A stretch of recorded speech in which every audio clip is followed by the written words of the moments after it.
Buenas, somos estudiantes de Ingeniería Eléctrica de la Universidad de los Andes y hoy le vamos a hablar sobre los principios básicos de analizadores de espectro. Mi nombre es Robert Guillén. Carlos Silva. Y mi persona, Ivana Cervo. Principios básicos de los analizadores de espectro. Un analizador de espectro realiza el análisis de Fourier empleando un filtro que rechaza todas las frecuencias excepto una banda muy estrecha de ellas.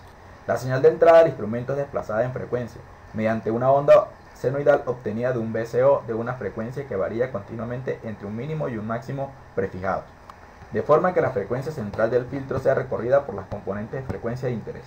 En la pantalla del equipo solo se muestran las componentes de frecuencia de la señal analizada, que coinciden con la del filtro del barrido. Como dispositivo de pantalla para mostrar la amplitud de cada armónico de la señal, se emplea un tubo de rayos catódicos. Normalmente se fabrican para mostrar señales de rango entre 5 Hz y 40 GHz. Dentro de los analizadores de espectros podemos encontrar los analizadores de Fourier. Estos realizan otro estudio espectral. En este caso, la señal de entrada pasa en paralelo y simultáneamente por un gran número de filtros digitales, en algunos casos hasta 2048.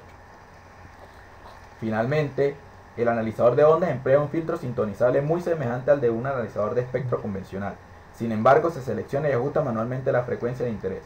Para indicar la amplitud de los armónicos de interés se emplea un voltímetro de corriente alterna, en lugar de un tubo de rayos catódicos. Emplear medidas de instrumentación orientadas al dominio de la frecuencia trae consigo una serie de ventajas, como por ejemplo, mayor sensibilidad en la medida de banda estrecha, reducción del ruido introducido en la medida, eliminación de interfaces entre frecuencias no deseadas, posibilidad de filtrado de ciertas frecuencias, facilidad de separar distintas señales, medida del ancho de banda de utilización del circuito estudiado y determinación de su función de transferencia en el dominio de la frecuencia.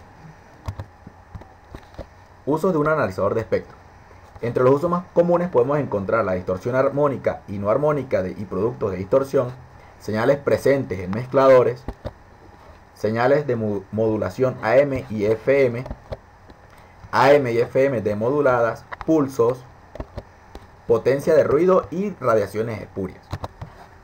Tras esta breve descripción del tipo o uso de los diferentes instrumentos para el estudio de las características en frecuencia de cualquier señal, pasaremos al análisis de un analizador de espectro básico.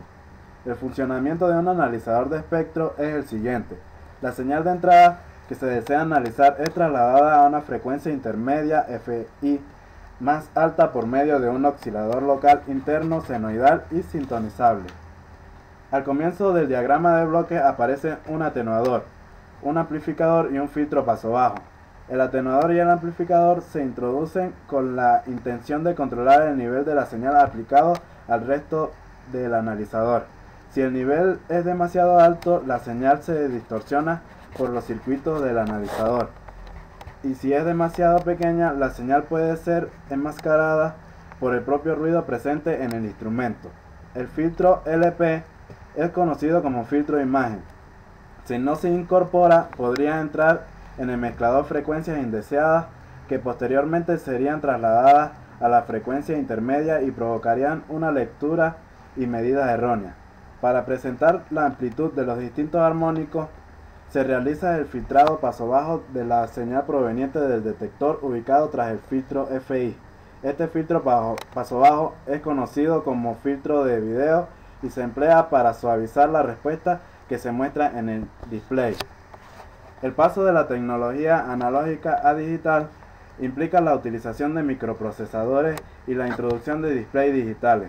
En este caso, la salida del filtro FI o detector se convierte a dígitos binarios con un convertidor analógico digital. Los valores digitales son leídos por un microprocesador que controla el display digital, donde se muestra la imagen, y al oscilador local que gobierna el mezclador del dispositivo. El analizador de espectro tiene el mismo principio de operación que una radio. Consta de un mezclador que realiza la convolución entre la señal a medir y una señal proveniente de un oscilador local.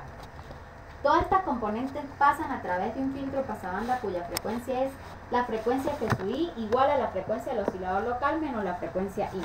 Esta frecuencia FI es fija, por lo tanto, cuando en la entrada del analizador aparezca una señal cuya frecuencia FI es la frecuencia del oscilador local menos la frecuencia FI, se detectará una tensión proporcional a la amplitud de dicha señal. El oscilador local está excitado por un generador de rampa de tensión, haciéndolo barrer linealmente en frecuencia desde una frecuencia mínima hasta un valor máximo. Esta misma rampa se usa para el barrido horizontal de la pantalla. El barrido vertical es proporcional a los valores detectados para cada frecuencia. En la siguiente figura se muestra cómo varía el espectro de la frecuencia a la salida del mezclador a medida que el oscilador local barre en frecuencia y lo que se va visualizando en la pantalla. En esta figura se produce un barrido cero debido a que coincide la frecuencia de F sub i con la frecuencia del oscilador local mínimo, para que el rango de frecuencia del analizador parta de un valor cercano a cero. En esta, la componente de la frecuencia del oscilador local está prácticamente afuera de la banda de paso del filtro de F sub i, por lo que casi no se detecta tensión. En esta figura, la componente de frecuencia del oscilador local menos la frecuencia IN cae dentro del filtro. Se detecta esta componente y se va mostrando en la pantalla. Nótese que la forma de la componente que se muestra en pantalla coincide con la forma del filtro pasobanda. En esta última figura, el oscilador local alcanzó su valor máximo en frecuencia y como no pasó ninguna otra componente por el filtro, en la pantalla solamente aparecerá el ruido interno del equipo. Una vez efectuado un barrido completo, el oscilador local vuelve a su valor mínimo y se repite un nuevo barrido. La velocidad con que se hace este barrido depende de la pendiente de la rampa de tensión. Para finalizar, los analizadores de espectro son muy importantes ya que mediante ellos podemos observar señales de alta frecuencia representadas como señales de impulso. Espero que nuestro video les haya servido y muchas gracias.